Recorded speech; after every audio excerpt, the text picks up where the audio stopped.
Hello student, आज मैं France के संविधान के बारे में चर्चा करूंगी।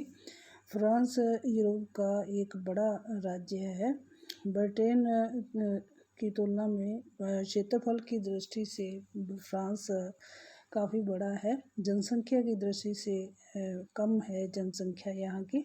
और फ्रांस यूरोप का एक बहुत ही प्रमुख उत्पादक देश है।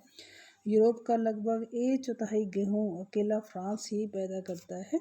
औद्योगिक दृष्टि से फ्रांस का जो आधुनिकीकरण हो रहा है, लेकिन अब भी फ्रांस में छोटे पैमाने के उद्योग धंधे बहुत बड़ी संख्या में हैं, जिसके परिणाम स्वरूप यहाँ पे पूंजीपति और श्रमिक वर्ग में बटा हुआ नहीं है। इसलिए आज भी फ्रांस की जो राजनीतिक व्यवस्था में जो आर्थिक प्रश्न सबसे अधिक महत्वपूर्ण है। आज फ्रांस में सबसे प्रमुख जो समस्या है वो है बेरोजगारी। विकसित कहे जाने वाले देश में फ्रांस में बेरोजगारी जो है 12.8% बेरोजगारी है। इस बढ़ती हुई बेरोजगारी को कैसे नियंत्रित किया जाए, ये एक चुनौती फ्रांस के सामने है। दूसरा ये कि यहाँ एकल यूरोपीय मुद्रा को स्वीकार किया जाए या नहीं, यह भी एक समस्या चुनौती है फ्रांस के सामने। इस प्रकार से फ्रांस की जो राजनीति पर रूसो और मॉन्टेस्क्यू, वॉल्टेयर आदि राजनीतिक दार्शनिकों के विचारों का प्रभाव जो है देखने को मिलता है। फ्रांस की जनता में व्यक्तिगत स्वतंत्रता की जो लालसा है वो बहुत अधिक है। इसलिए फ्रांस में जो है ऐतिहासिक रूप से फ्रांस का जो संविधान है उसका धीरे धीरे विकास हुआ है। फ्रांस की जो क्रांति हुई थी 1789 में, ये क्रांति जो है एक महान क्रांति थी। इस क्रांति से पूर्व जो है फ्रांस में राजाओं का तानाशाही अत्याचारी शासन था, जिसमें जनता जो है अधिकार विहीन थी। शासक जो है देवीय अधिकार के सिद्धांत के आधार पर अत्याचारी शक्तियों का प्रयोग करते थे, जिससे फ्रांस में राजनीतिक जो तानाशाही थी वो अधिक थी। 1789 में भ्रष्टाचार और तानाशाही के शासन के विरुद्ध जो है ये क्रांति फ्रांस में हुई थी। और 1791 में फ्रांस के लिए एक लिखित संविधान तैयार किया गया था, जिसमें सीमित राजतंत्र और निर्वाचित संसद की व्यवस्था की गई थी। संविधान में राजतंत्र और प्रजातंत्र का गठबंधन किया गया था, तो लेकिन ये शासन भी जो है सफल रहा। संविधान जो है ये तृतीय संविधान था। उसके बाद चौथा संविधान जो है तैयार किया गया। लेकिन वर्तमान में जो संविधान है फ्रांस का, वो 5वीं बार संविधान का प्रारूप तैयार किया गया। जो वहाँ की चुनौतियाँ थी वर्तमान में संविधान, राजनीतिक रूप से राजनीतिक अस्थिरता और राष्ट्रीय जो समस्याएं थी उनका समाधान करने के लिए संविधान का जो प्रारूप था वो तैयार किया गया 5म संविधान के अंतर्गत। इस संविधान में राजनीतिक अस्थिरता और प्रशासनिक जो दुर्बलता की स्थिति थी फ्रांस में, उसको दूर करने का उद्देश्य जो है प्रमुख था। इस उद्देश्य को पूरा करने के लिए दी गाल के नेतृत्व में 1958 में जिस संविधान को अपनाया गया उसका मूल मंत्र था व्यवस्था और स्थायित्व। इन दो उद्देश्यों के लिए 5म संविधान के स्वरूप को निश्चित किया गया, जिसमें इन उद्देश्यों को पूरा करने के लिए संविधान की विशेषताएं जो हमें प्रमुख रूप से देखने को मिलती हैं वो है संविधान की प्रस्तावना।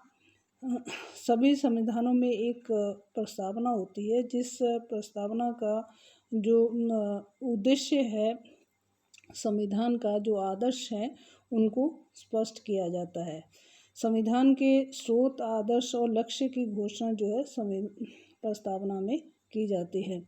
गणतंत्र के संविधान के समान ही 5म गणतंत्र के संविधान में भी प्रस्तावना थी।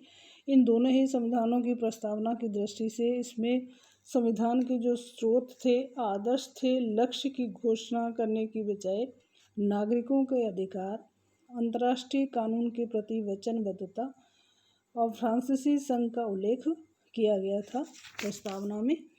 पंचम गणतंत्र के संविधान की प्रस्तावना के मूल जो तत्व थे वो प्रस्तावना के प्रारंभ में ही 1789 की मानवीय अधिकारों की घोषणा को गौरवपूर्ण याद के रूप में स्वीकार किया गया, अर्थात स्त्रियों को सभी क्षेत्रों में पुरुषों के समान अधिकार दिया गया। संविधान द्वारा नागरिक अधिकार समाजवादी दर्शन से प्रभावित थे। सभी नागरिकों को जीविका प्राप्ति का अधिकार और अपने हितों की रक्षा के लिए संगठन बनाने का अधिकार, श्रमिकों को उद्योग के प्रबंध में प्रतिनिधित्व प्रदान करने का अधिकार, उन्हें अपनी मांगों की पूर्ति हेतु हड़ताल तथा प्रदर्शन करने का अधिकार। प्रस्तावना में राज्य को व्यक्ति तथा उसके परिवार की उन्नति के लिए उत्तरदायी ठहराया गया। राज्य का कर्तव्य है कि वह शिक्षा के प्रसार हेतु निःशुल्क तथा धर्मनिरपेक्ष शिक्षा की व्यवस्था करे।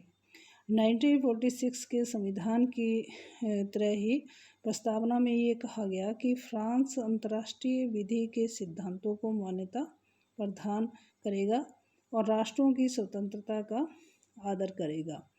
1946 के संविधान की तरह ही समुद्र पार के प्रदेशों को स्वतंत्र निर्णय का अधिकार जो है प्रदान करेगा। इस प्रकार से नागरिक अधिकारों की घोषणा जो है प्रस्तावना में इस प्रकार से की गई है। अगला जो विशेषता पंचम संविधान की फ्रांस में देखने को मिलती है वो है संकट काल का शिशु, अर्थात 1946 के संविधान के निर्माण के समय फ्रांस में एक मिश्रित संविधान था, अर्थात राजतंत्र और प्रजातंत्र का मिश्रण था। राजनीतिक अशांति थी। दूसरी तरफ जनता उल्लास के साथ विजय गीत भी गा रही थी। लेकिन 1958 के संविधान जो पंचम संविधान के निर्माण के समय न केवल राजनीतिक अशांति बल्कि राजनीतिक अस्थिरता और सैनिक विद्रोह के कारण व्यापक गृह युद्ध छिड़ जाने की आशंका थी। इस स्थिति का एक ही हल था, कार्यपालिका के प्रधान राष्ट्रपति को अधिक शक्तियां प्रदान की जाए। इसलिए फिफ्थ जो संविधान फ्रांस का 1958 का था उसमें ऐसा किया गया, जिसमें कि राष्ट्रपति को अधिक शक्तियां दी गई, जिससे कि वो अस्थिरता राजनीतिक अस्थिरता को दूर कर सके। इस प्रकार से इस संविधान को संकट काल का शिशु कहा जाता है। तीसरी जो विशेषता थी वो थी पंचम संविधान की निर्मित संविधान, लेकिन बिना किसी संविधान परिषद के ये संविधान बना। फ्रांस का जो पंचम संविधान था वो एक निर्मित संविधान है, किंतु इसका निर्माण किसी संविधान परिषद द्वारा नहीं किया गया। इसका निर्माण दी गाल मंत्रिमंडल के सदस्यों और 39 सदस्यों की सलाहकार सभा ने किया। इस सभा को संविधान परिषद इसलिए नहीं कहा जा सकता कि इसे जनता द्वारा निर्वाचित नहीं किया गया था और न ही इस सभा के द्वारा जनता के विभिन्न वर्गों की विचारधारा को की दृष्टि से रखा गया। इसने तो केवल दी गाल की विचारधारा को ही क्रमबद्ध रूप प्रदान किया गया।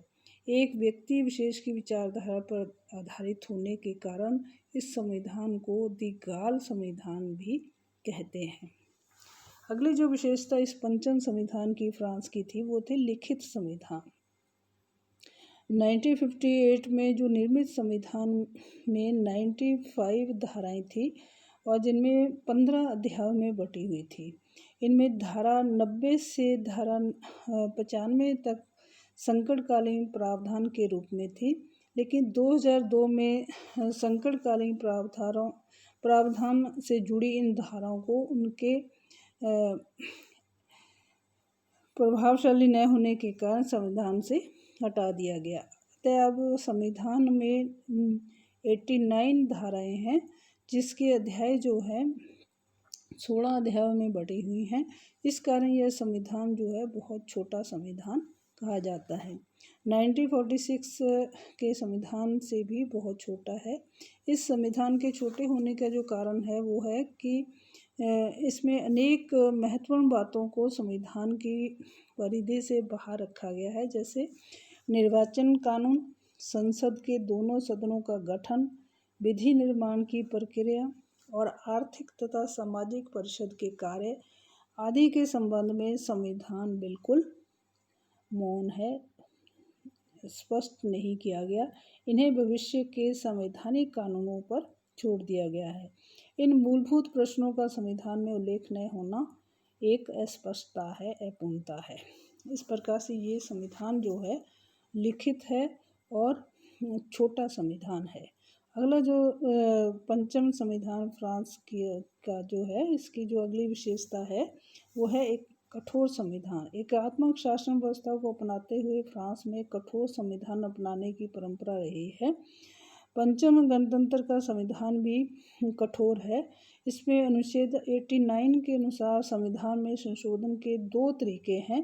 पहला है राष्ट्रपति संविधान में संशोधन का विधेयक संसद में प्रस्तावित कर सकता है, और यदि संसद के दोनों सदन इसे 3/4 बहुमत से पारित कर दें तो यह संविधान का अंग हो जाता है। दूसरा जो विकल्प है, तरीका है, वो है प्रधानमंत्री के प्रस्ताव पर राष्ट्रपति या संसद का कोई सदस्य स्वयं संशोधन विधेयक प्रस्तावित कर सकता है।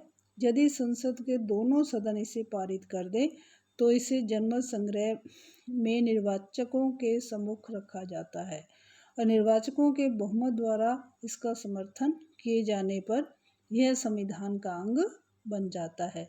संविधान में संशोधन की यह पद्धति सरल प्रतीत होती है, लेकिन फ्रांस की राष्ट्रीय संसद में जैसी दलीय स्थिति है उसमें अपनाना बहुत कठिन है।